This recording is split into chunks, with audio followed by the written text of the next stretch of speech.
சரி, அவரு வராரு. ரொம்பலாம் எக்ஸைட் ஆகாத. ஏன் சொல்றேன்னா, நீ அப்படி ஆகுறப்பெல்லாம் என்ன பிரதர் மாதிரியே ட்ரீட் பண்ண மாட்ற. ஏதோ தேர்ட் பர்சன் மாதிரி ஹேண்டில் பண்ற. அதான். ஏய், சரி சரி சரி சரி ஓகே. எக்ஸ்கியூஸ் மீ தாரா. வாங்க தீபக். உட்காருங்க. தேங்க்யூ. ஸோ என்ன விஷயமா வர சொல்லிருக்கீங்கன்னு தெரிஞ்சுக்கலாமா? நீங்க லாஸ்ட் டைம் பேசிட்டு போனதை பத்தி நான் ரொம்ப யோசிச்சேன்.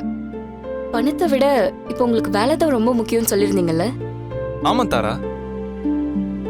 உங்களுக்கு சூப்பரான ஒரு ஜாப் ஆஃபர் வச்சிருக்கேன். அப்படியா? என்ன ஆஃபரு? நீங்க ஆட் பண்ற மாதிரி ஆட் பண்றது தான். எங்க ஃப்ரெண்ட்ஸ்ல வேற சில டயர் கம்பெனிலாம் வச்சிருக்கோம். அவங்களுக்கெல்லாம் நீங்க ஆட் பண்ணி கொடுக்கணும். அதுக்கு என்ன தாரா, கிராண்டா பண்ணிடலாம். இருங்க இருங்க, நான் இன்னும் ஃபுல்லா ஃபினிஷ் பண்ணல. ஓகே ஓகே சொல்லுங்க. இதுக்கு உங்க பேக்கேஜ் வந்து மந்த்லி 2 lakhs. 2 lakhs-ஆ? தாரா, மந்த்லி 2 lakhs-ஆ சொன்னீங்க? ஆமா தீபக். 2 lakhs-ஆ? 2000 போய்கிட்டே இருக்கு. ஐயோ, தேங்க்யூ தாரா, தேங்க்யூ சோ மச். இந்த ஆஃபரை நான் உடனே எடுத்துக்கிறேன். என்னால என்ன பெஸ்டா பண்ணி தர முடியுமோ கண்டிப்பா நான் பண்ணி தரேன். தாரா, நீங்க இவ்வளவு பெரிய ஹெல்ப் பண்ணுவீங்க நான் எதிர்பார்க்கவே இல்லைங்க. இருங்க தீபக், நான் இன்னும் முடிக்கல. ஓகே ஓகே ஓகே சொல்லுங்க. இதுல என்னோட ஒர்க்குங்கிறது கிரியேட்டிவா சில ஐடியா ஷேர் பண்றது. நீங்க ஆட் ஷூட் பண்ணதுக்கு அப்புறம் நான் அவுட்புட் பார்த்துட்டு தான் அப்ரூவ் பண்ணுவேன். இந்த டேர்ம்ஸ் அண்ட் கண்டிஷன்ஸ் உங்களுக்கு ஓகேவா? எனக்கு டபுள் ஓகே தாரா. சரி, நம்ம எப்போ இந்த ப்ராஜெக்ட் ஆரம்பிக்க போறோம்? நான் என்னெல்லாம் பண்ணணும்? நாளையில இருந்தே நீங்க ஒர்க் பண்ண ஆரம்பிச்சிடலாம். ஆனா இங்க இருந்து இல்ல, சிங்கப்பூர்ல இருந்து.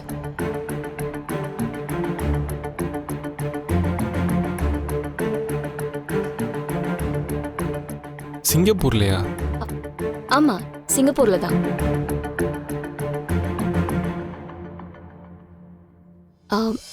என்ன யோசிக்கிறீங்க? ஒன்றும் இல்லை, இது நல்ல ஆப்பர்ச்சுனிட்டி தான். நான் போறேன். காவியாவையும் கூட்டிட்டு போலாமா? நோ தீபக், காவியாலாம் கூட்டிட்டு போக கூடாது.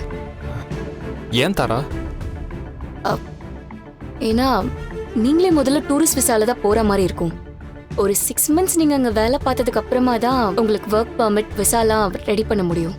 அதுக்கப்புறம் தான் நீங்க உங்க ஃபேமிலியில யாரையாச்சும் கூட்டிட்டு போக முடியும்.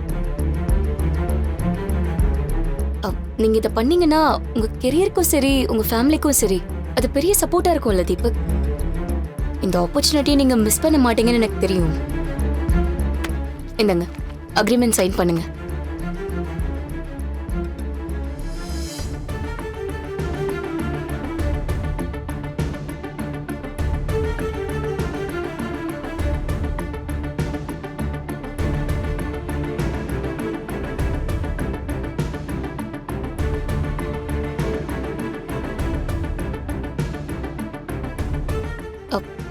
தீபக், என்னாச்சு? ஏன் சைலண்ட் ஆயிட்டீங்க?